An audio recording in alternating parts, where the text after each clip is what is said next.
Board. Thanks to all of you who are in the audience and watching from home. We are really, really excited about this week as well. I know I say that with every single week of Power Forward, but we are extremely excited about this week. When you think about this week, first of all, two very, very important topics today: data and cybersecurity. We know that both of those things are totally integral pieces to the grid modernization puzzle. And then rate making and rate design tomorrow and then Thursday. And actually, when you look at some of what our colleague states have done, they spend a lot of time. They spend the bulk of their time actually on the rate making and rate design piece. I really like how this proceeding has been organized. So again, we'll just do a very, very brief recap. And I think that this is always something important to do when we even though it was just week before last, when we re-engage with Power Forward. So remember what we've done here. Very, very, I call it linear proceeding.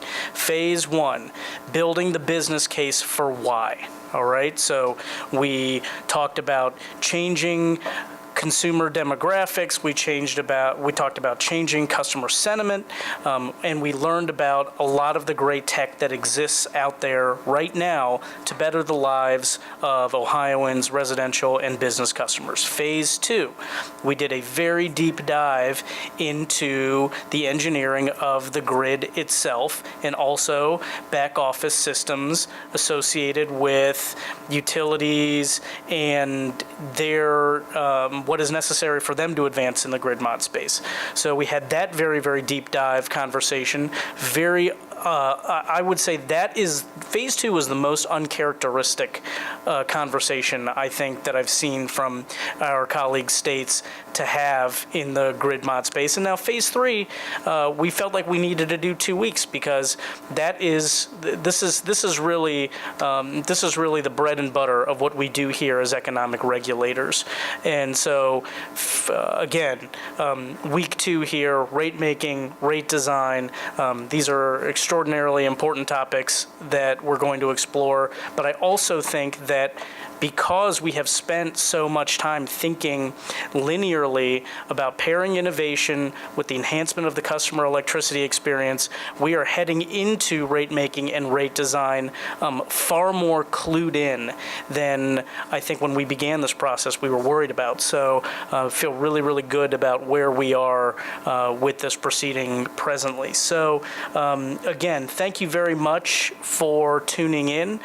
We have a great slate of activity planned for the next 3 days. Commissioner Trombold, anything you'd like to add?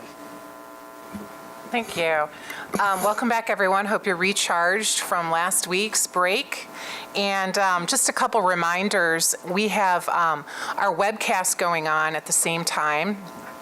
So the millions, as the chairman had said, millions of viewers that are out there, we will try our best to stay on time. We have built-in breaks, and I think we did a pretty good job last week. We'll continue to do that. I want to thank our friends from Ohio Government Television over there for being here and for doing a stupendous job just filming everything. Want to mention that we have questions. For those of you in the audience and you would like to ask a question, over here on the table next to the water in the basket are question cards. If we have time, we will take those questions after each panel. So if you want to write that down and hand it to a staffer, Bethany, you want to raise your hand, any staffers out there, they will get the card to us, and we can proceed, and the chairman could utilize that question in the discussion. Another thing, we have a conference room right behind us around the corner that if you need to step out and make a phone call, feel free to use it. There's no webcast capability there, but you have a quiet place to go if you need to do some work in the interim. And let's see. If you hear something or take a picture or want to give us some props, we're always looking for that using the hashtag PowerForwardOH. So please feel free to use that early and often. And with that, I'll turn it back to you. Okay, thanks very much, Beth. Thanks to you and your office, as always, for all of your hard work in getting this organized. Thanks to our entire staff. This has been a true group effort at the agency, and everyone involved has been working extraordinarily hard at this endeavor. And last thing I want to say is thank you very much to our speakers. We have, the count is over 100 speakers, over close to 150? Total speakers. Wow. Throughout all three phases of Power Forward, close to 150 speakers that have come in to educate this body about grid modernization.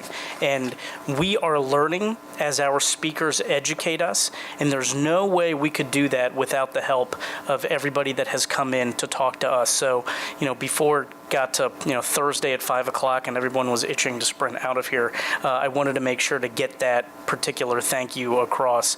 Without you, our knowledge base would not have developed how it has developed, and we're very, very grateful for everybody who has come in and has spoken to us already, and we're very grateful to those speakers that will participate in Phase 3, Week 2. Okay, so without further ado, let us get rolling with our Krystina, you all right?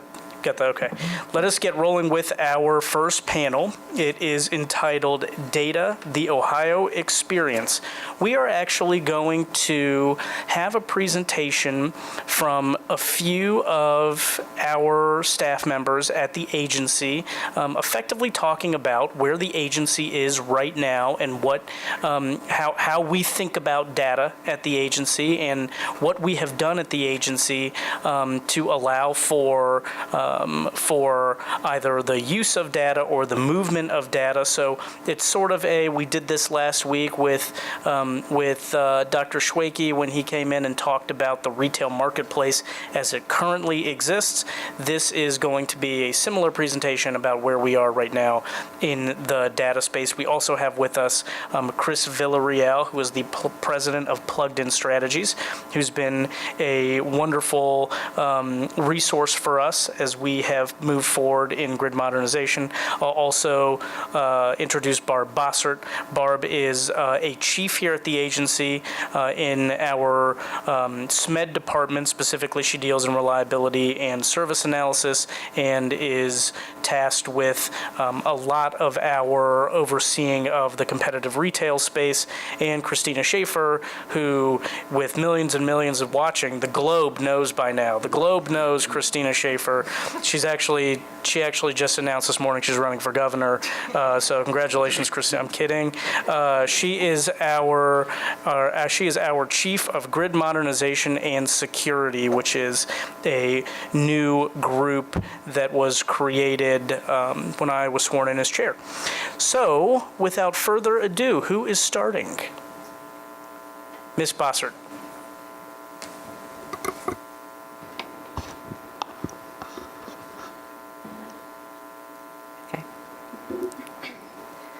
Good morning, Chairman, Commissioners, staff. Thank you for the opportunity to speak today.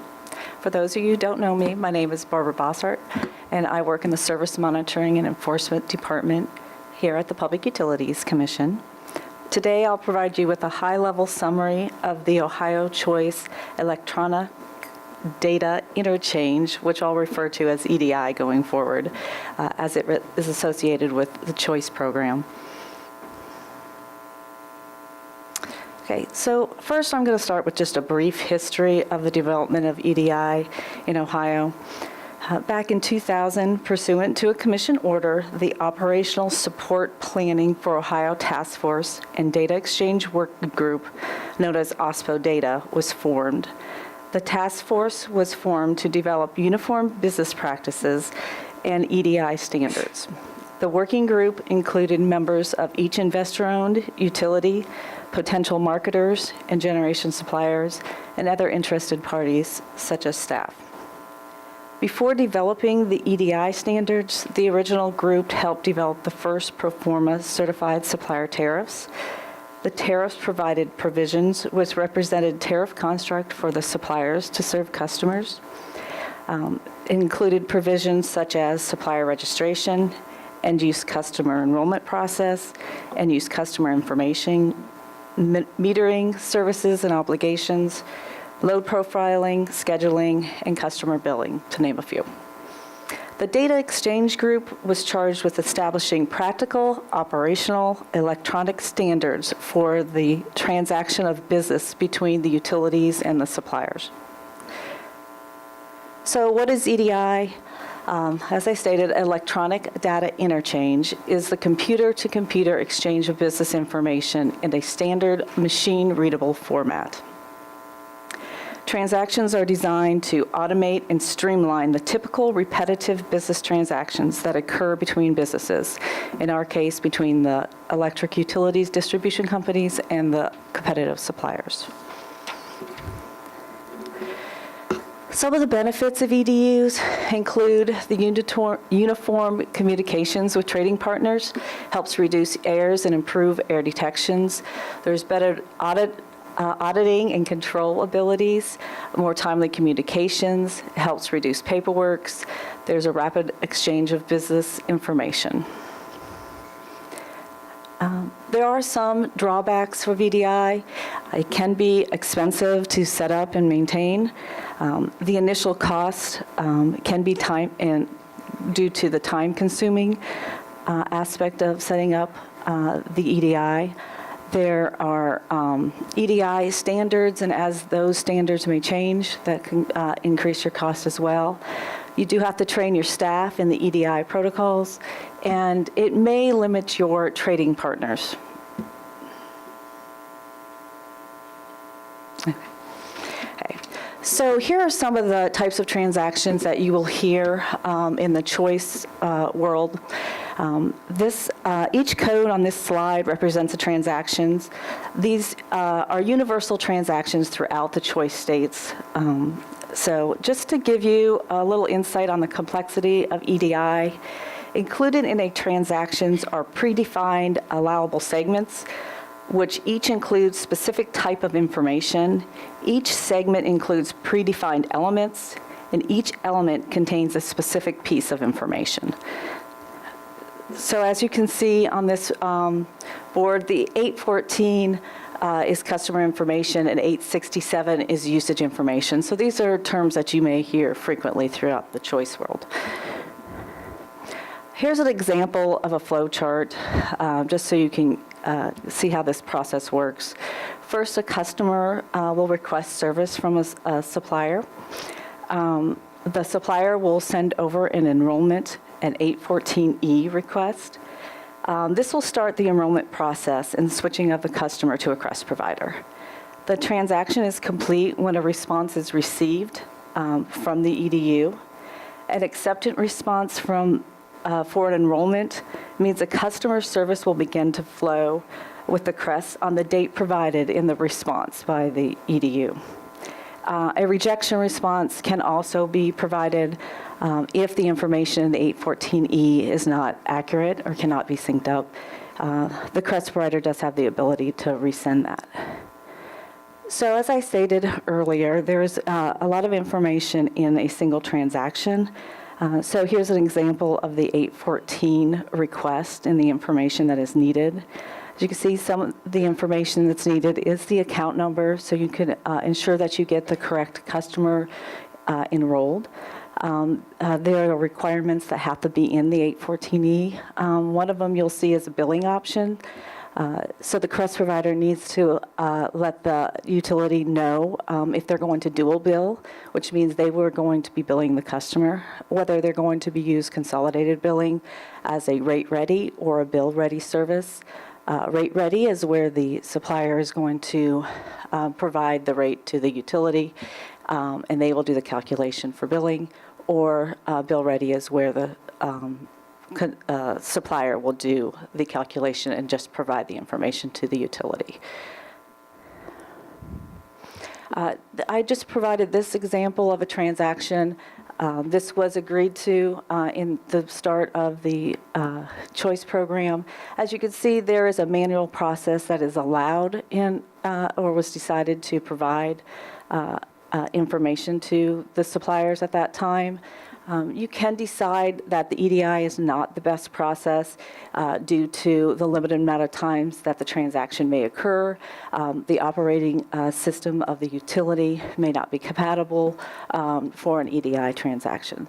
So I just wanted to let you know that there are times that EDI may not be the best option.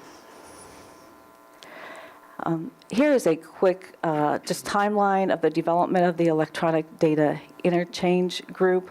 As you can see, in 2004, the data exchange group, the original data exchange group ended due to the lack of switching at that time. It was formed again in 2010. It was formed as the Ohio EDI Working Group. So today, the Ohio EDI Working Group meets on a regular monthly basis.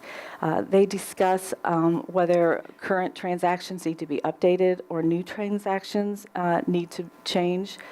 The transactions may need to change due to rule changes, due to the needs of the suppliers, or the operations of the utility company has changed. The EDI working group works together as a team to standardize the transactions as much as possible between the 4 utilities. They will also look at other choice states to try to standardize the transaction as much as possible between the other states. However, sometimes due to the operating systems of the utilities in Ohio, not all transactions can be standardized. Once the group agrees on a standardized format, they do need to write that down into their implementation guidelines. That will be filed with the commission once it is agreed upon by the group. Here's one of the filings. Each year we will have a case docket for the EDI group, and so this will be formed here. What's next? So the EDI group does pay attention to our rules to see if there's any changes that will need to be made. They are monitoring the net metering rules case and determining whether new transactions for the increased metering data or billing that will need to be done because of net metering. There are some supplier consolidated billing pilots out there. New transaction codes will need to be developed, and business rules will need to be developed to transfer the data in an opposite direction. Seamless Move is a case that's also out there that is pending before the commission that they are monitoring to see if any thing comes out of there that will require transactions between the EDUs and the suppliers. And then, as Krystina Schaefer will discuss in her presentation, advanced metering infrastructure data, which is your AMI data, will present more data that could be possibly shared through the EDI process. And I've also provided a link to our website for the Ohio EDI Working Group. There's a lot of good information on there also for anybody who's interested. And so, thank you. Thank you, Barb. Krystina?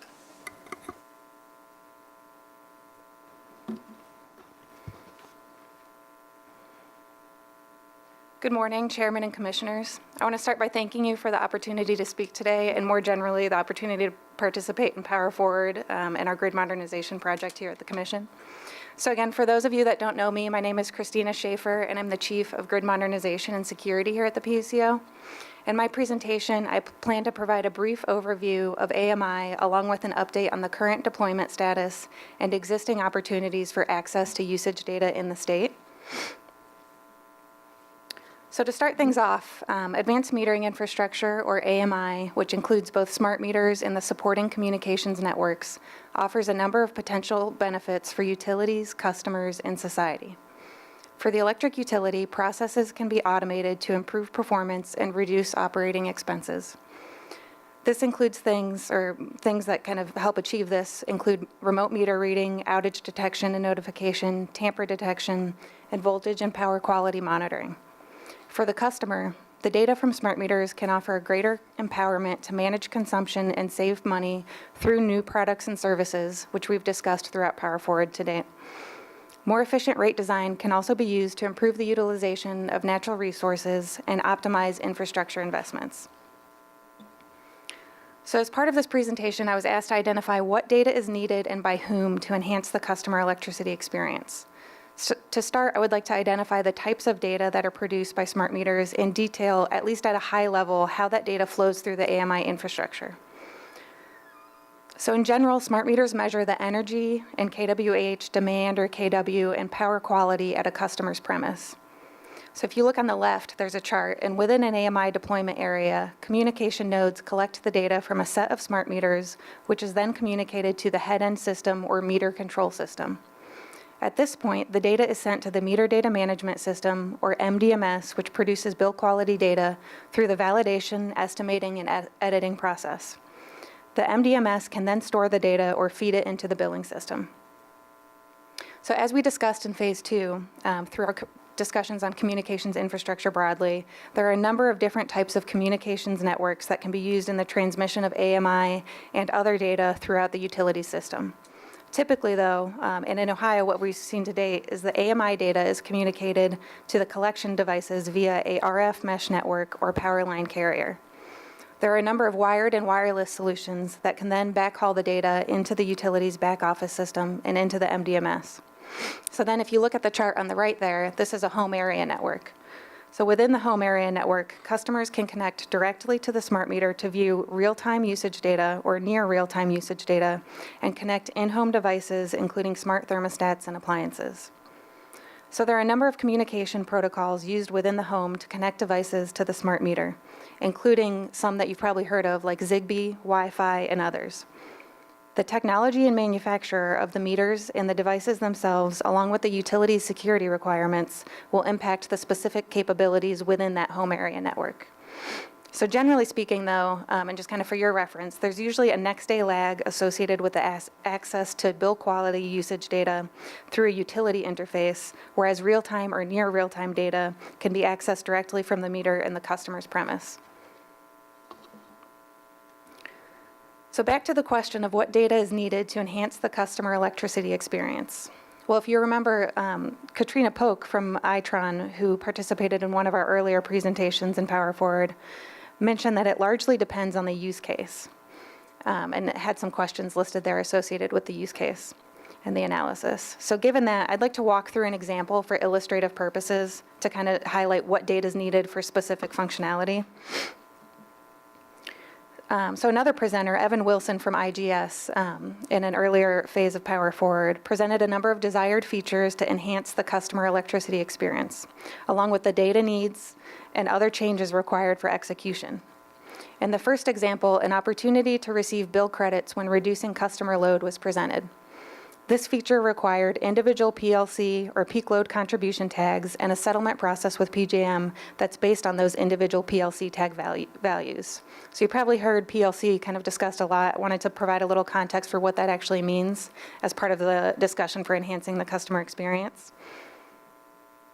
So bear with me a little bit here. So with PJM, the annual allocation of generation capacity costs for each electric distribution company within the RTO are based on the peak load contribution as determined by the 5 coincident peak or 5CP methodology. Basically, these are the 5 highest daily peak loads on the entire PJM system each summer of the year. The cost of capacity is allocated to each zone based on the proportionate share of demand during the 5 CP periods.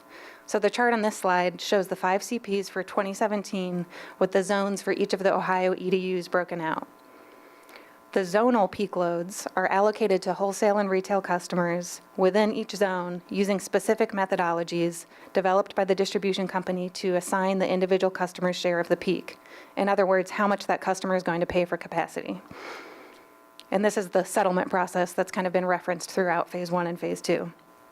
So the zonal peak loads are allocated, historically the costs associated with the capacity were assigned on a customer class average basis, because aside from a few large industrial customers, there was no way to know what an individual's customer's actual contribution to the overall peak was during the 5 CP periods with an electromechanical meter.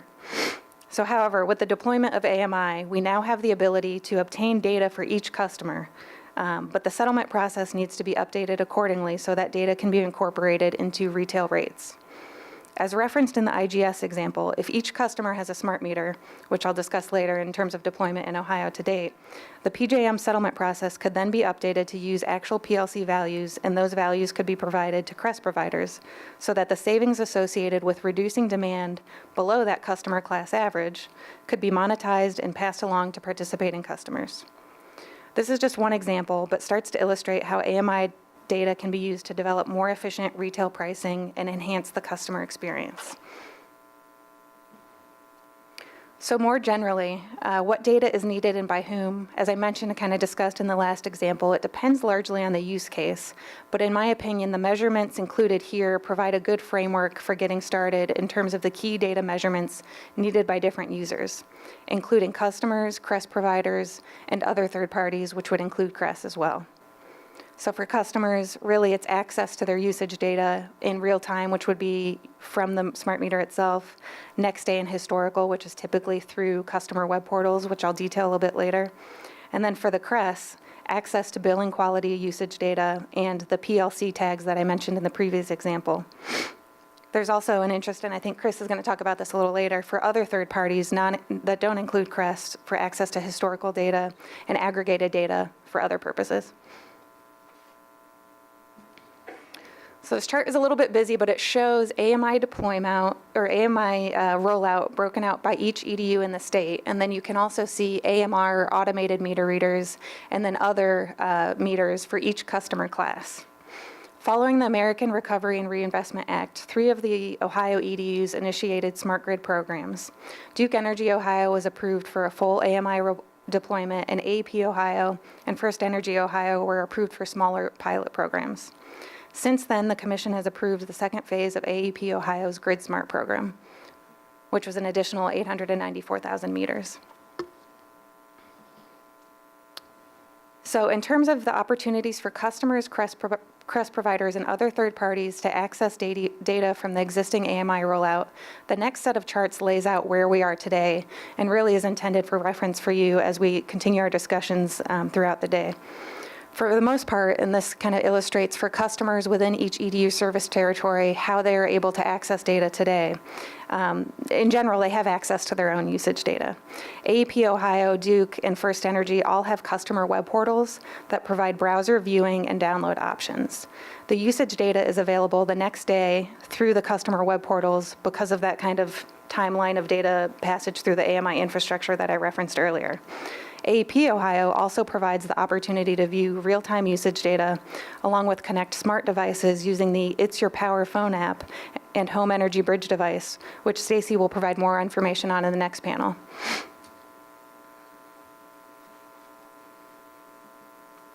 So when it comes to competitive retail electric service providers and other authorized third parties, we don't have full data access available. As detailed, some of the work to enhance data access is in progress now pursuant to previous Commission orders. Some of it has been proposed in applications pending before the Commission now, and some has yet to be addressed. However, each EDU is in a different place in terms of AMI deployment and opportunities to access and leverage the benefits associated with AMI data.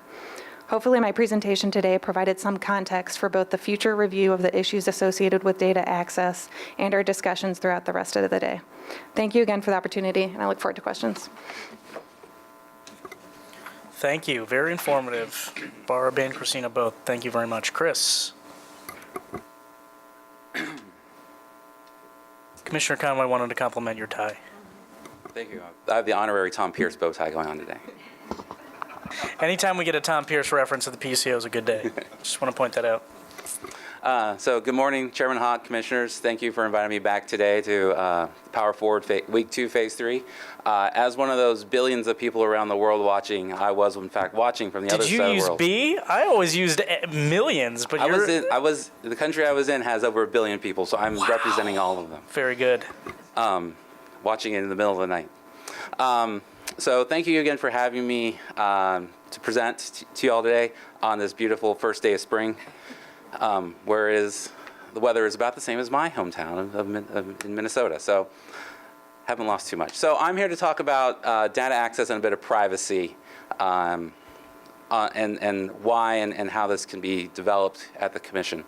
So first of all, we're going to set the stage. Both Barb and Krystina have set the stage for what's going on here in Ohio, but I'm going to set it also from a more national perspective as regarding how these topics are being discussed across several states, as well as development of some standards.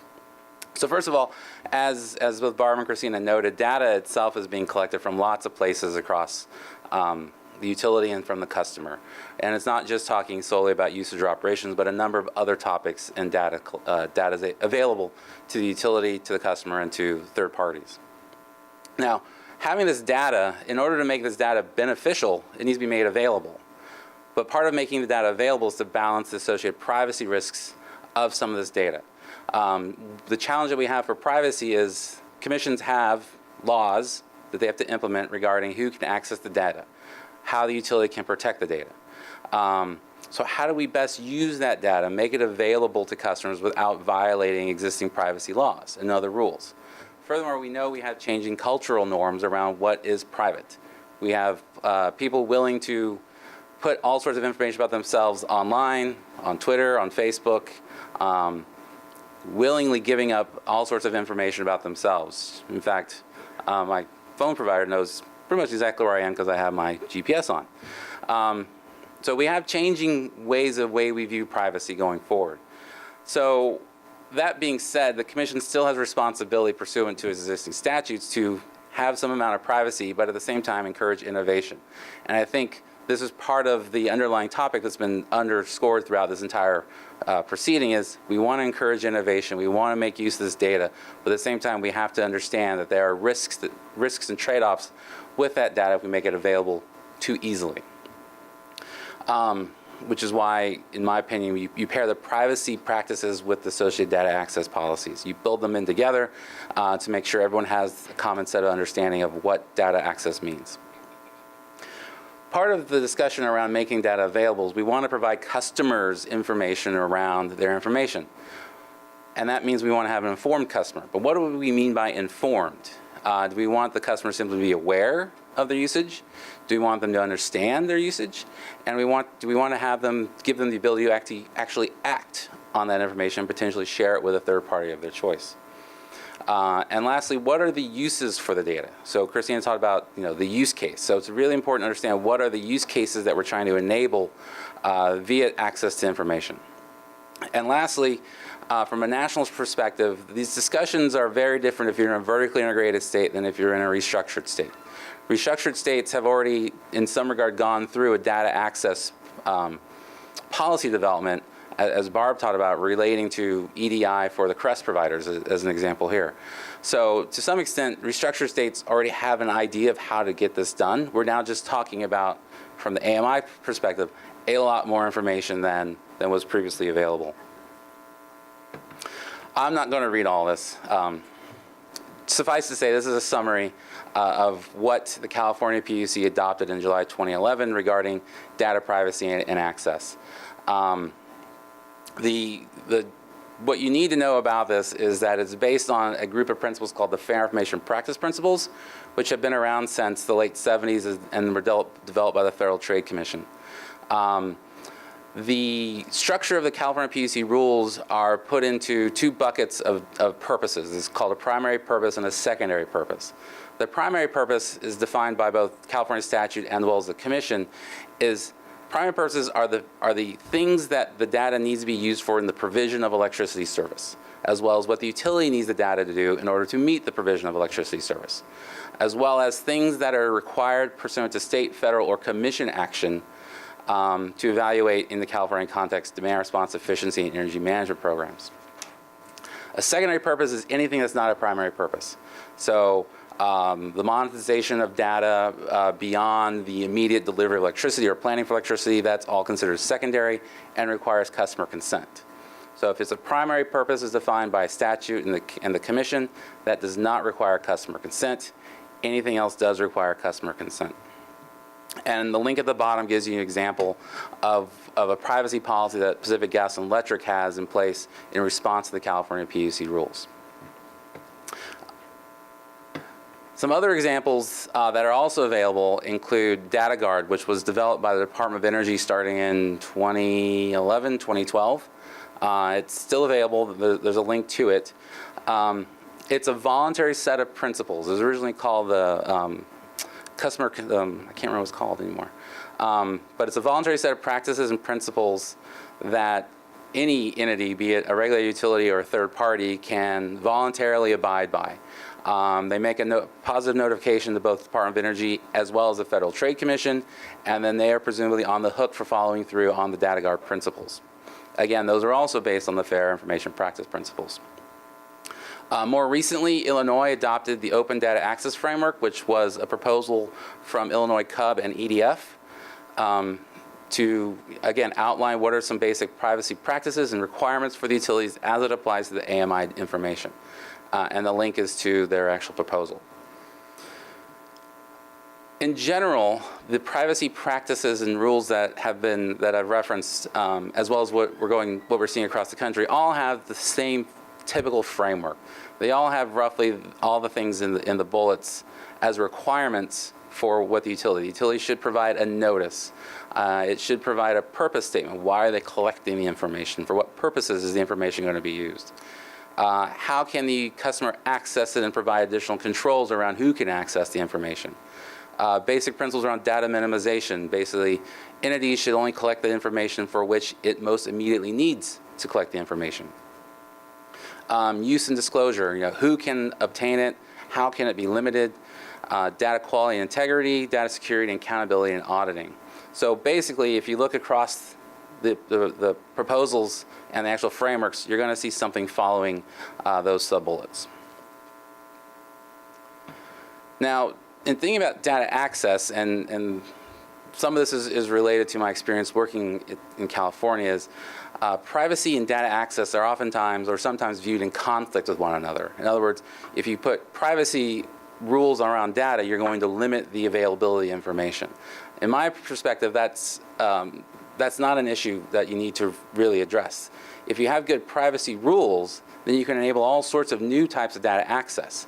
It's not one or the other. They can work together in harmony with each other to make the data more meaningful and available to the customer and to the market to the benefit of the customer. The control of who accesses the information and how the access is provided should be put in the hands of the customer. And this is where I'm going to talk a little bit in a minute about things like green button. One of the other topics that comes up a lot is the discussion around ownership. Who owns the data? What the California PUC did is it said it didn't address the ownership question. Ownership, some of the parties in that proceeding cautioned the commission to make an ownership determination because ownership confers a property right according to the lawyers in the room. And so the California PUC just ignored the topic entirely and said the utility or the third party, whoever holds the data, is in essence the custodian of the data, and the customer maintains the authority over who can access the data. So the customer is put in charge and control of access while the entity who holds the data acts as the custodian. We have two types of buckets of information. We're talking about identifiable data. Generally speaking, it's going to be the KWH, as well as other billing information. And we have non-identifiable, aggregated or anonymized. And I'll talk about both of those in a minute. And lastly, as it applies to data access, it's important to remember that the process and the formats are consistent across the utilities inside the state. That provides a much easier avenue for third parties who want to obtain information to standardize their processes. So they only have to have one process that they know is consistent for all the utilities in a given state. And that is to be built on standards. So when thinking about the type of data you want to make available, you need to think about the granularity of the data. Do you want to make available the 15-minute data? Do you want to make available monthly data? What type of data are we talking about? For customer consent, we have two models. The Illinois model, for example, said that any customer consent should be good for 2 years, and then the customer needs to do another consent model.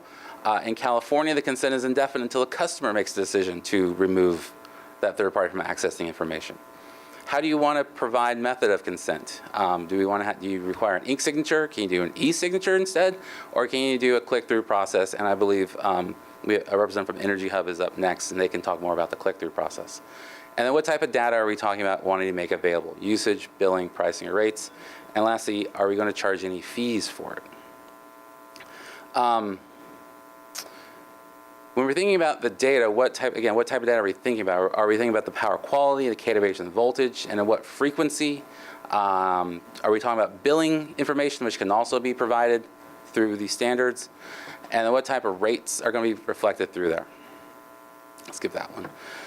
So one methodology of doing it is the green button. So Barb talked about EDI. I'm going to talk about green button.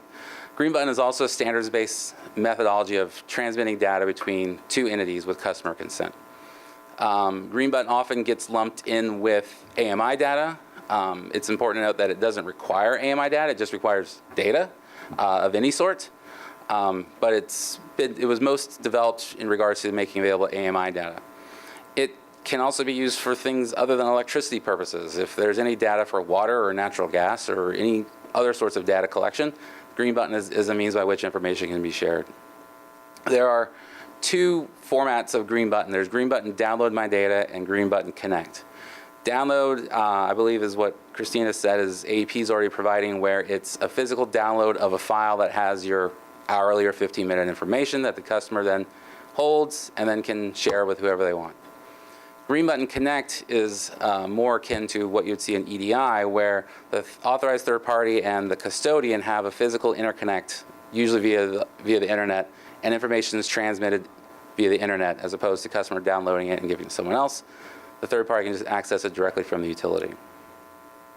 So just the note, EDI and green button, I don't view themselves as competitors. They provide different services. Green button is a far more efficient way of providing AMI data, 15-minute or hourly data, than EDI is. But both of them can work in concert with each other and don't need to be viewed as competitors. On the home area network, Krystina talked a little bit about this already, but suffice to say that the smart meter has two radios in it. One to send the information back up through the utility AMI network, and one is capable of sending information directly into the customer premise. It can send as frequent as every 7 seconds information into the customer home. And that can be usage or power quality or kW or any other information that is enabled to be provided into the customer premise. The meter is typically going to speak Zigbee, so you need to have a Zigbee certified piece of equipment inside the customer's premise to receive the information. And in conjunction with the AMI network, the home area network can provide usage rate and cost information that it gets from the utility and sent directly into the customer premise via onto a customer in-home display. So the circle, as Krystina already showed, talks about the home area network inside the premise, where a gateway or a router can communicate with the meter, but can also communicate with other things inside the home via other communication protocols. Aggregate anonymized data typically is what delays actual development of privacy rules. That's not to say it's a bad thing. Aggregate anonymized data are vitally important data sources for a number of entities out there who want to see, generally speaking, how energy is being consumed or utilized, or how programs are going across the utility. You cannot escape this discussion. So you should embrace it, but recognize that it encompasses a very different set of discussions than developing generic data privacy rules. So at a high level, data that is sufficiently, and sufficiently is in quotes because that is an important determination, that is sufficiently aggregated or anonymized reduces the risk of re-identification and generally is not applicable to data access or privacy rules. Create privacy rules to ensure that identifiable customer data is protected. You create buckets of aggregated or anonymized data to minimize the risk of re-identification so that this data can be made available to the public. You'll likely hear of an aggregation methodology called the 15-15 rule, which basically means any aggregated set must have 15 customers, and no one customer can be 15% of that aggregation. It itself has challenges. Is the data sufficiently aggregated? Is there a way to back out information if you do multiple requests that are consistent with 15-15? And lastly, some data may simply not need to be aggregated at such a level. So you have two sides of this thing where it's too aggregated and it's not aggregated enough. So the use case and the purpose of it is really important. Unfortunately, a solution, there's not a aggregation or anonymization methodology that I can come and tell you is the one to do it. It is really determined, it's really based on the request, the type of information being requested, the geographical reach of the request, the time of the request. So there's not a solution here on aggregate anonymize, which is why it's a big challenge still. But it's a really important and a topic that I would recommend is useful and important for the Commission to determine and address. So who wants it? We've already talked about it. So customers want it, or we presume customers want it. We know third parties want it to provide either additional demand response, energy efficiency, or other services. We know other governmental entities want it, which is why we also talk about aggregated data in this context. So we know local governments tend to want it. We know other state agencies and universities want it because they want to do research. They want to know whether the energy policies of the state are successful. In order to understand if they're successful, you need to know how the customers respond. So why do they want it? Well, the market wants to provide value-added services. They want to provide additional services to customers based on a review of the usage information. Customers may want to install new technology, and they want to know how the technology is going to respond. What will be the benefits to them? We know that many local governments are interested in doing benchmarking for large buildings and other commercial properties. So having access to that information allows them to do better benchmarking to see how their building load's coming along.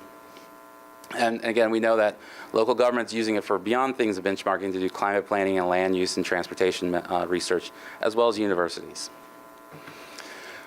So the three final thoughts I have regarding the topic is if the Commission wants to implement data privacy practices and rules via tariffs, a question that may show up is, to what extent does the PUC then have authority over the practices of the third parties who are obtaining information via the utility tariffs? So for example, in California, the PUC they didn't have authority over the unregulated third parties, but they had authority over the utility tariffs. So they approved the tariffs, and inside the tariffs are requirements that third parties must abide pursuant to the tariff to the Commission rules. So that's a condition of service. In order to obtain information, the third party agrees to be bound by the privacy rules of the state. Secondly, liability. If the customer authorizes a third party to obtain information and the third party is found subsequently to be in violation of the existing rules, what is the utility's role in that? In California, it's explicitly noted that the utility is to be held harmless of a customer consent. If a customer consents to give information to a third party and the third party violates customer privacy, the Commission has found that the utility is to be held harmless. And then there's subsequent legislation in California that provides penalties for these unregulated third parties if they are found in violation of customer privacy. And lastly, what are the costs to obtain the data? The green button, Connect My Data, has been subject to several proceedings around the country around costs. In California, for example, the green button was rolled into the AMI deployment as AMI deployment because it related to back office implementation. And secondly, there are costs to do aggregation and anonymization. So if you were to go through the California rule, Data Guard, as well as the Illinois rule, you'll note that there's a special section around when is it appropriate for utility to charge a fee upon the provision of electricity data. And the basic premise is if it's not being provided in the ordinary course of business, however that is defined, then it's reasonable, or it's been found reasonable to provide that at a cost.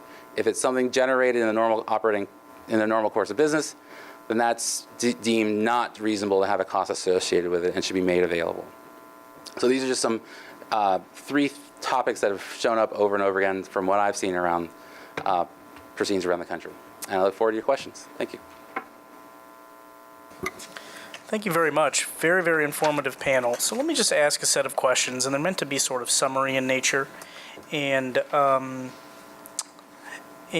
think, well, let me just get to the questions, because I think you will understand sort of the line of questioning and where I'm trying to go with this. So the first question is there any dispute surrounding the infrastructure that is necessary to collect and transmit data. So when I say dispute, I mean, is that a question in anyone's mind? I mean, is it the very specific AMI that you have, I think a couple of you have in your slide decks, and then whatever is necessary in the utility back office? Is there, from purely just an infrastructure deployment standpoint, is there consensus about what infrastructure is necessary to advance the proliferation and dissemination of data? Go I ahead. can jump in. My opinion is that not so much within the utility system, but more the method for accessing. So we kind of talked about use cases. So it's more the interface with the utility system. And depending on the user and even maybe the specific CREST provider, there could be different preferences for how that business interfaces with the utility system to access it in a meaningful way. I think, in my experience, that's where there's more maybe questions and open, for interpretation, I think. Okay.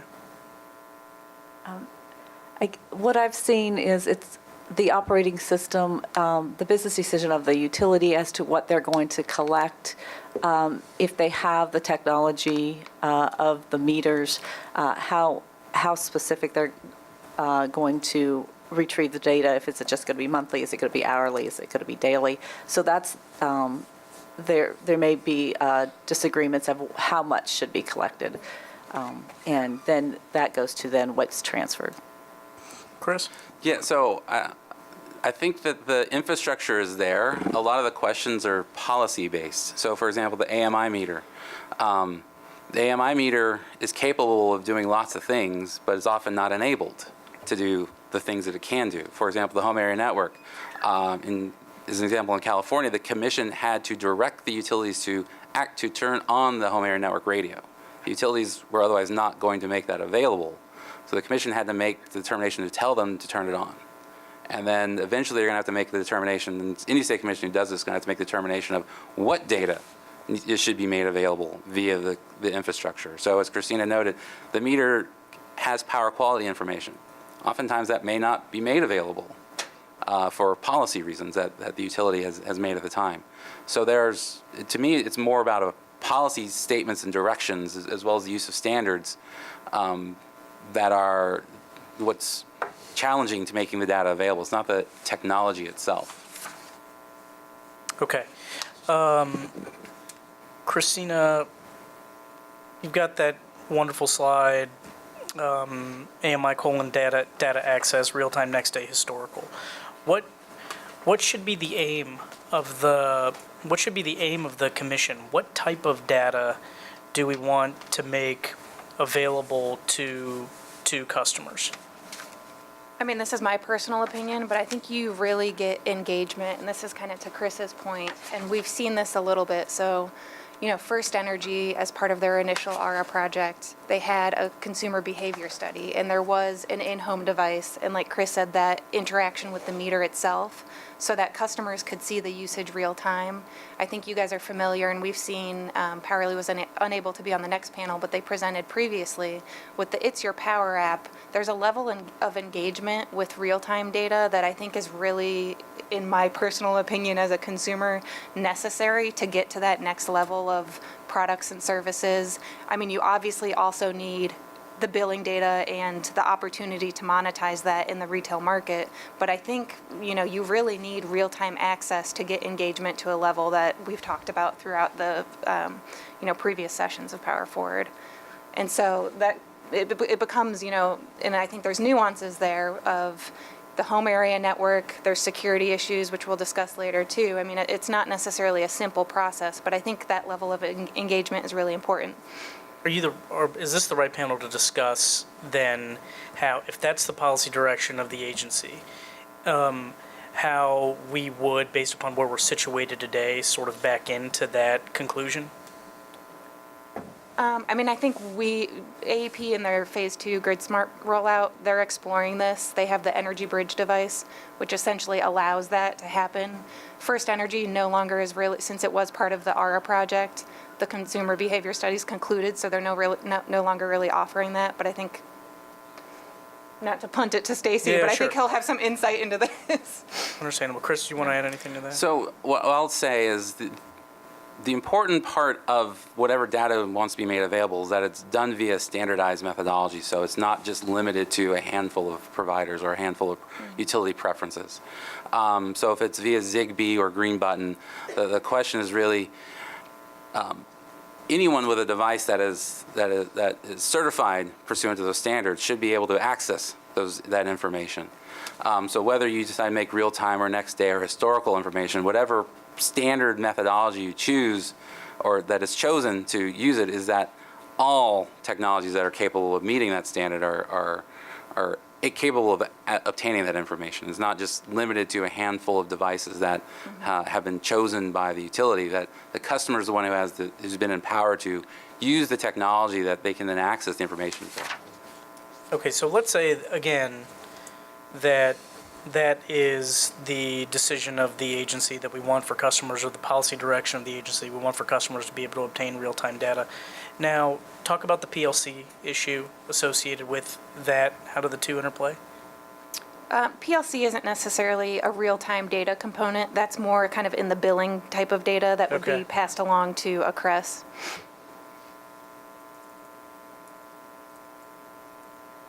I think Okay. in general, though, I mean, with the real-time, and we can discuss this more later, but I think technology-neutral, standards-based, I think there may be a requirement for testing to make sure things are working, as intended. Got it. Chris, on the privacy piece, so you've got experience with California and obviously experience across the country associated with this. So within the context of Power Forward is obviously a holistic endeavor. So what some of your slides indicate is that specifically the privacy piece is can be a intensive effort in and of itself, and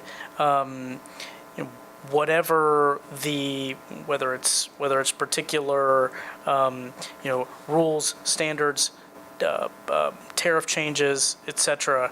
I guess I'm just curious how, for California, for instance, how long was it to kind of create this model of privacy associated with customer data, and knowing you know Power Forward, right? And so what would be this feels like a lot for Power Forward to bite off and chew, just having, this one-off conversation with you. What would be your recommendations with privacy and where we sit with Power Forward right now? Sure. So the development of the California PUC rules took a little over a year to develop. I think that the process was what greatly benefited the process is that the utilities, the consumer advocates, and we also had a handful of very specific privacy advocates all worked together and took about 6 to 7 months to actually come up with a solution that they all agreed upon. And then they presented that solution back to the commission. So it was, I'm not going to quite say a settlement that was created, but they all worked together to create a set of practices they all felt they could live with. And then the commission had a couple of additional workshops to ensure that, from the commission's perspective, that everything was satisfied. That was to craft the rules, the privacy rules. Data access is ongoing. There's a wide variety of things that the California Commission is still dealing with regarding to data access. And then additionally, the Commission had an additional proceeding to look at aggregation and anonymization. That took another 1.5 years, and they never really came to a conclusion on what to do with aggregation and anonymization. Suffice to say, with the exception that they created a process to make information available and made certain determinations on what they meant by aggregated anonymization for certain groups of people who could access the information. So the generic rules took about 1.5 years. Another 1.5 years they took to talk with aggregation and anonymization, and then data access is still an ongoing discussion. Very good. Can I add one thing to that? Yep. So, and just kind of for your reference, and maybe we should have covered this in our presentation content, but as part of 4901 10-24 of the Ohio Administrative Code. We do have an customer consent requirement. Essentially, the EDU can't disclose data without the customer's authorization. And included in that, the EDU must identify the recipient of the data, the granularity, and the use of that data. And that's for all residential customers where it's more granular than monthly data. I think the layer of this that's kind of adds to this whole discussion we're having is that whole authorization piece is now another data item that needs to be exchanged. So looking at, we obviously want to balance consumer protections, but how do you have a CRES or another third party that has a need for the data? How do they exchange that they have authorization and get that authorization in a way that's efficient and it doesn't actually impede the purpose of getting the data in the first place? So that's kind of another layer of, a piece of information that needs to be exchanged between kind of the parties at play. So I would completely agree with what Krystina said, because, for example, California, which had a long-standing EDI process, created an entirely different process for AMI data, supported by the green button, because there was less need for certain formalities that is present in a competitive retail space than there is just an access to the information. So, for example, the identification of need for why does the third party need it is completely absent from most of the California consent forms. Because in their mind, the customer has made whatever decision the customer's made to give the data to somebody. And there's not a requirement that that third party show a need. Because the customer said, my need is this third party is providing what I want. Got it. So, last question. First of all, comment on that, and that's very helpful context. So, we have our rules require mandatory look-see every 5 years, and typically we try and start that process in advance. Sometimes we don't necessarily get them done in a timely fashion, but we do our best. So that is helpful context, and all of this is helpful context for a discussion surrounding what could be a just sort of robust look at rules, knowing what we now know through Power Forward. So just some commentary there. With respect to the EDI transactions, Barb, so right now, we talk about these EDI transactions in the context of utility and retailer. Can EDI transactions occur between utility and third party? They can. EDI is used for many different, between many different utilities and business entities. So, but with CRES providers, we specifically have this EDI working group and transaction of data being shared. And it's mainly for the routine, repetitive transactions that will occur often and daily, and to be able to serve the customer for that. So I don't know that you're going to be able to, the real-time data, it's not going to go through the EDI. From my understanding, it's got it because of the processing and validating the metering, and it's used for billing and to serve the customer.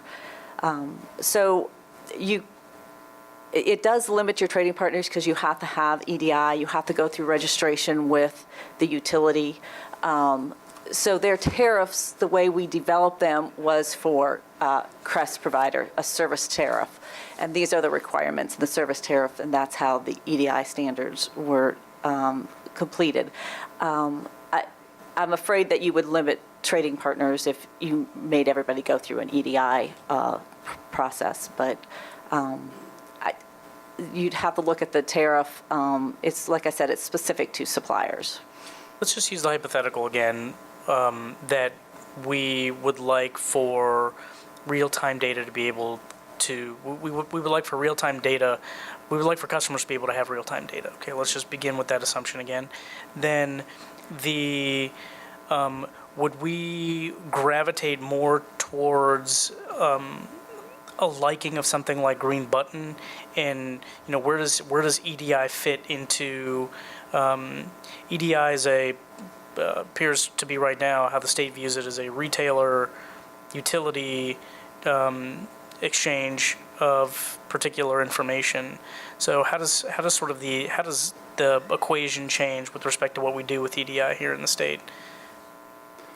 So what I'll say is so as you go across the spectrum of data granularity, if you have the 7-second information from the meter, that's going to be over the Zigbee protocol, because that's just from the meter directly to the customer's premise.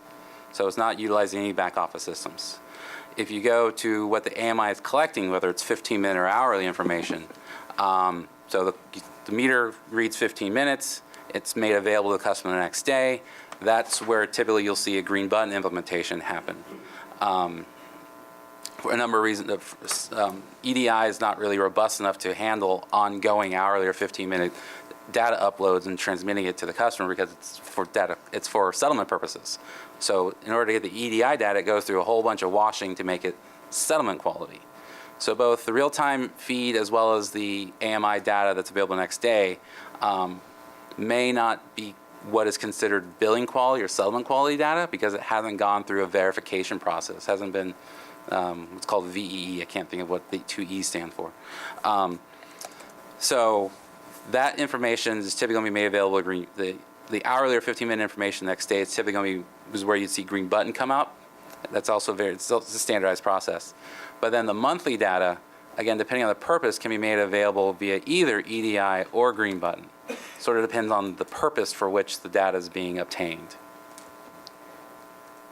Okay. I would add, just in Ohio, kind of from what we've seen to date, or history of cases before us, generally speaking, and we have some CREST on the next panel, so they can correct me if I'm wrong, but the CREST prefer the billing data through EDI. Each of the EDUs also have what are called supplier web portals, or whatever their specific EDU term is for the supplier web portal. So more historical data can be provided through those. And then green button is an option, like Chris said, for either third parties or CREST to get historical data. And then there's also API, which is going to be discussed in the next panel as well, which is an application programming interface. Some of the larger customers, larger commercial industrial customers, have kind of, requested an API. It's kind of a standardized way of communicating. Someone else can explain this better than me on the next panel. And then the customers, it's really the customer has a web portal, or connecting to the meter itself, or a green button. So there's these different channels based on need and who's receiving the data. That's kind of what we've seen in Ohio, though. Yep. Beth? Okay, in the interest of this being educational, so I'm putting that out there, this question I'm asking is just to make sure I understand. So tell me what's right or wrong with this. So if you have AMI, EDI can be used to extract data, and a form of EDI is green button. Is that right or wrong? I would say the operating system of the company extracts the data from the AMI meter, and they validate it and they house it. The EDI is a transaction where the CREST provider will request information, and it has to be written in a standard format. And then if the EDU's operating system has that data housed and stored where it can be formatted in a standard format to be provided back to through the EDI process back to the supplier, then that can happen. So is EDI not really a customer interface? It's more Correct. third-party or competitive CREST or utility, and then the green button is more the customer interface with the data. Is that correct? Yes, I would say correct. Green button and EDI are two entirely separate standards. Okay. Okay. Is there anything else out there that is the only ones? Other than the real-time feed via Zigbee, those are the two standardized ways of making data available. Okay. Okay. Thank you. Can I ask a follow-up question to Beth, if I might? As I'm listening to the discussion, the question that comes to mind for me is, can the green button approach, whatever you call that category, Zigbee, green button, does it have the ability to make obsolete the EDI transaction method?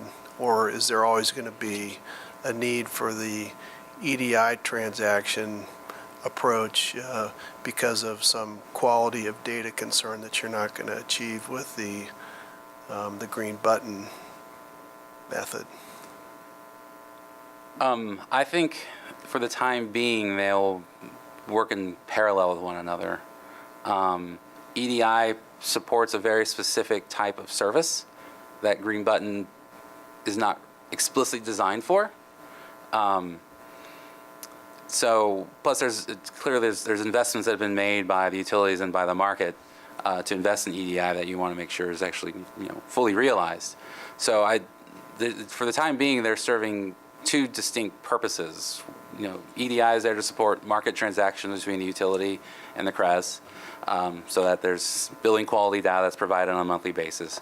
Green button is there to provide historical hourly or 15-minute information from the AMI to a third party. Now, green button doesn't require 15-minute; it can take monthly data. So this is why I said they're not. At this point in time, they're not competitors with each other. They're sort of serving two different purposes. Yeah, no, I think this was helpful. I think we got it. So the EDI piece is the interface between the utility and third parties, and then there is the customer interface piece, that data piece which is green button or other that will come. But I appreciate you guys clarifying that for us. Look, the commissioners, this is odd for a commissioner to do. We're showing true vulnerability with respect to our questions. I'm sure there are people in the crowd that are like, well, you know what a green button is? Well, sorry, or we've got like 7 to 8 industries that we're regulating. So thank you. Larry, I know you've got a ton of questions. Please go forward. In the interest of time, I'll try to reduce them a little bit. I'm going to stir the pot just a bit, Chris. And Krystina, you're quite right. The way the rules are written now, B3 requires written consent to release data more granular than monthly billing. And I'm going to challenge the basic premise, Chris, of your presentation, because it's data and privacy. During your presentation, you said you had a cell phone that knows where you are. And frankly, I was reading a news feed the other day, and a pop-up came up saying, "Hi, Larry, how are you?" And it was like, wow, that's cool. I have no clue, all right? Mm-hmm. That anecdote is intended to illustrate something as best I can, and that is that we may consider that an invasion of privacy or a compromise to privacy, but we're extracting a perceived value as a consumer, so we tolerate whatever compromise to privacy there may be. So as we begin to consider how to establish policy guidelines, I want to challenge the basic premise, and that is this: is there any empirical data whatsoever to indicate that consumers consider utility data to be sensitive and subject to some privacy? And quick follow-up question too, in that if the answer is yes, it may be or may not be. If the answer is yes, there's also the issue of staleness of information, that it aggregates over a period of time and becomes less sensitive. And so could you just address those two rather inarticulately posed challenges? Sure. So you're correct that the privacy risks associated with data are going to vary depending on recency versus how old it is, and that is a consideration that the Commission should weigh in developing the policies around data privacy. As it regards to the customer, I think it's a mixed bag. There are plenty of people out there who don't care. One of the questions that had come up in the California context from one of the utilities was, is it possible that we can provide a checkbox somewhere on our webpage that says the customer doesn't care, that they give the utility authority to give the data to all the universities or researchers or whoever they want, and they just don't care. The Commission at the time decided against it because they had laws in their interpretation they had to follow that didn't allow that level of customer, or the privacy advocates were very uncomfortable with that. In my opinion, my suspicion, is that a lot of people don't care whether their data is kept private or not. What I do know is that there are a handful of very vocal people who do care very much whether or not the utility is selling their data or giving their data away without their consent. In California, for example, there was a very vocal group of people who were adamantly opposed to the AMI itself for any number of reasons. one of the arguments was there's a privacy argument. They were concerned that the utility now would know too much about them. So that's not to. So what I'm also intricately saying is that the average customer, of course, doesn't exist, but people have different views and willingness to tolerate intrusions into their privacy. Just one more follow-up, I'm sorry. So following that comment, Chris, we'll call it a continuum of sensitivity, for lack of a better expression. Have any of the states that you've referenced tried to slice and dice it in a way that says, consumption data, the sensitivity isn't there, Social Security information, billing information is a whole different level of sensitivity? Has anyone taken a look at the nature of the data that presumably belongs to the customer? So, kind of. So, for example, the state of Minnesota passed a rule several years ago that said customer data the utility has, which includes things like address, Social Security, phone number, those type of very personal identifiable information, that cannot be shared unless.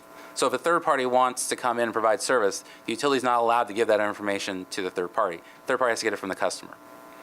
I'm trying to think where I was going to go with this. So there's that level of information. I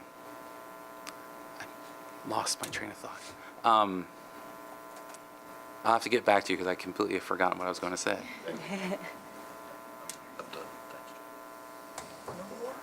I could go on forever, but I won't. We'll look at the time.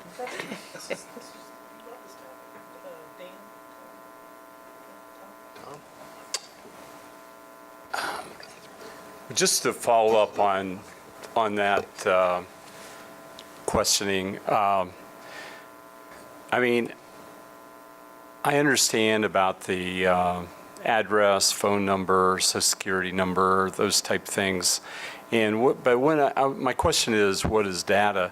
And I think about the usage, and I think about historical usage, real-time usage. I think about future usage, that being known or needing to be known. And I know that we've talked about residential customers and particularly commercial customers, those people that are in business and industrial users. There's reasons why they do not want, people in business do not want their competitors knowing maybe how much energy they use. And I think of aggregation, and I think of these things that have to do with consumption. So should I be thinking, and you had a good answer to the, the basic, like Social Security numbers. I would think that would be pretty, questioning whether they actually should be collecting that. But anyway, what is your response to what should I be thinking about other than consumption? Well, as you were hitting on there, Commissioner Johnson, the customer classes each also have different levels of risk tolerance. The industrial customers are, in the proceedings that I've been aware of, are very concerned about having too much of the data available too freely because of competitive issues. Then commercial customers have a different level of sensitivity. Residential customers have a different level of sensitivity. So, as an example, California, in their subsequent aggregation decision, created different aggregation methodologies by customer class to be made available. So residential class had to be aggregated to 100 customers, and industrial class had to be aggregated to 5 customers, because the idea was that residential you can get really specific on local areas, and in industrial you're just trying to hide it in large customer numbers. That also The other component of privacy that starts to perhaps have some challenges is the one or two customers at the end of a feeder. If you make grid data available and there's a customer or a very large customer, that may, I don't say it will or does, it may pose a privacy risk as well to that customer, depending on the information that's made available about that feeder. And that's usually put into the grid access data, not the customer access data. But it's predominantly going to be consumption. If we can make power quality available, that provides a benefit.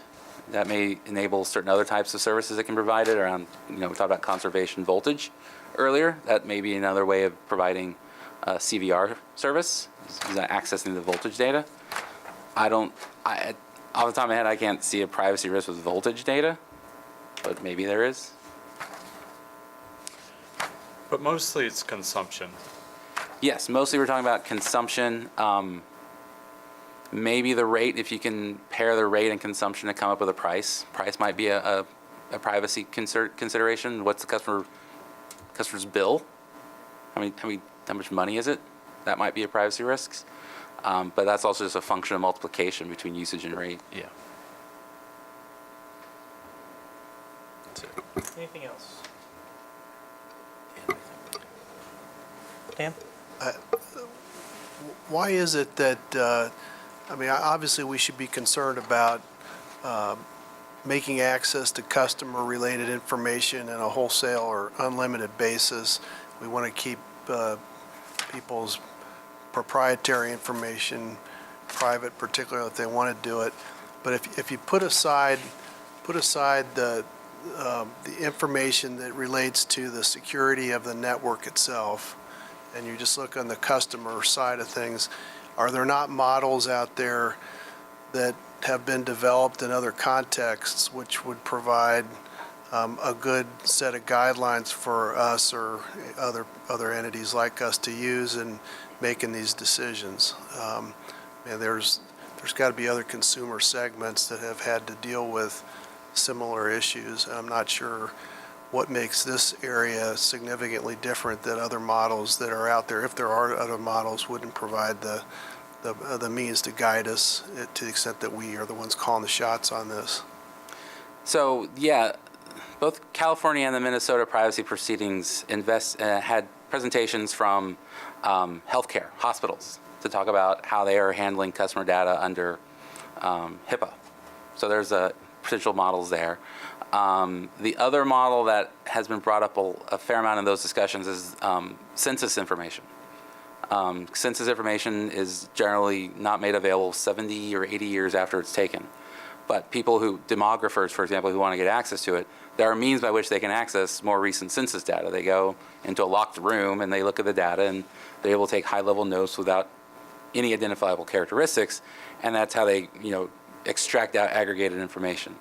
So HIPAA and the access to data via the U.S. Census, those are two models that have also been discussed in several of the other state proceedings. How about the communications space? That's the one that comes to mind to me. We've been through restructuring, deregulation, competition, proliferation of services and opportunities in the communication space, and I assume that they've had to deal with and grapple with these issues. Wouldn't that provide us with a model that we could use, or does it not for some reason? So what I'm most aware of regarding the communications industry regarding this access is the phone company, as an example, wants to share your information with affiliates.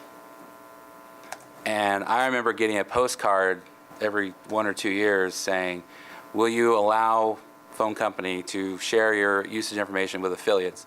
Check the box and mail it back to them. I haven't received one of those in a long time because I think that that's come under some scrutiny as to whether that is actually a reasonable way to get customer consent around sharing information with affiliates. That's my most immediate how communications work. I'm sure perhaps staff has a different idea, different perspective. Actually, I'm not familiar with the telecom information, sorry. I feel like we're exhausting you. Okay, Larry. Yeah, just one more. Chris, you mentioned the 15 by 15. The more granular the data, the more I think there is an ability on the part of non-traditional, non-utilities to offer innovative products and services, and perhaps Stacy utilities to do so, I don't know. Given the anonymization and the aggregation that is out there as the compromise, I suppose, that's an imperfect solution based on certain sensitivities associated to privacy. Is there anything any model out there that slices it a little bit finer than the 15 by 15? In other words, is there a model out there that drills down and to very specifics, or as to the extent that's possible in terms of using anonymized data, but again with a degree of specificity beyond the 15 by 15? Yeah, so back to one of your earlier questions is it depends on the data being aggregated. So if you have yearly information, then both the risk identification is lower as well as the meaningfulness is different versus, day after 15-minute usage information. Then, you want to have a different type of aggregation set for those type of customers. So what the state of California eventually tried to accomplish in the aggregation and anonymization rules is to create both allow certain groups to have access to the finer data, like universities or researchers at universities, so that they can get access to more specific information, as well as having a different set of buckets of aggregated data that should just be made available to the public as a public service. So if you were a university researcher at an accredited university and submitted a request to utility saying, this is my research project, I'm at University of Santa Clara, and I want to look at customer usage information for this area of the city of San Jose, the utility would do an NDA with that researcher, give them access to the usage information, and allow the researcher to do his job.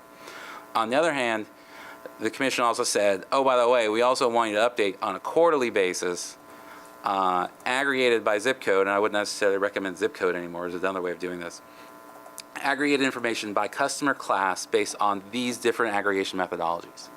And if you can't meet that aggregation methodology by zip code, pair it with a neighboring zip code until you get it a sufficient aggregation. So the commission created a series of types of people and data that can access the data. Okay, so who's asking, why are you asking, and what are you going to use it for? Legitimate questions. Yeah, if you want specific information as a university researcher or for the state government or for the local government. Thanks, Chris. Is there ever any debate or discussion surrounding who should house the data? Or is it just assumed that the utilities will house the data? There's been discussion. Okay. I think New York and California both had discussions around whether there should be a data warehouse. Texas has Smart Meter Texas, which has all the meter information is housed in one entity, and everyone then just gets it from that entity. So Texas has Smart Meter Texas, which is undergoing a significant revision. California has had discussion. I think they are having a new discussion of whether to create a data repository, and New York is also looking at whether to create a data repository. I mean, the only reason I ask, it's not necessarily it's not even an ownership-related question. It's a functionality and a dollars question, which is if each of the four EDUs has to, make substantial investments, is there a way to have all four of them, just put into a kitty and have the cost of this split, and would probably provide better universal functionality in the state if it's all housed under one roof, but something to be explored. Yeah, I think one of the issues too in Smart Meter Texas, and the reason why they're changing that, is there was maybe over time who was actually running and maintaining it. I think it was passed along utility to utility based on a number of years, or which year it was, but in my personal opinion, it seems like maybe having kind of standardized in similar formats, access through the utility itself is maybe more efficient, but that's maybe just from what I've seen to date in other states. Well, then you've got the systems, we've got multi-jurisdictional utilities as well, so that presents a challenge whenever we're talking about especially billing systems and EDI transactions. Okay, I did not receive a question from the crowd. I received a question via text, which was, are there other AMI technology other than mesh? Yes. Okay. I think in Duke's initial rollout, they used power line carrier, which I'm not an expert on these technologies, so I can't explain them in the best way, but essentially an RF mesh network kind of pings the meters itself, so you need the meters for the communication to get to kind of the communication nodes that are then backhauled. I think Mark McGranahan from in phase 2, he had that whole list of once the data's collected broadly, and this could be AMI or other utility data, there's a number of types of solutions, broadband, public and private cellular, that could then be used to backhaul the data. But there's a lot of different communications mechanisms. Got it. Okay. Really, really well done. We are going to adjourn until 10:45. Thank you very much. Applause, please.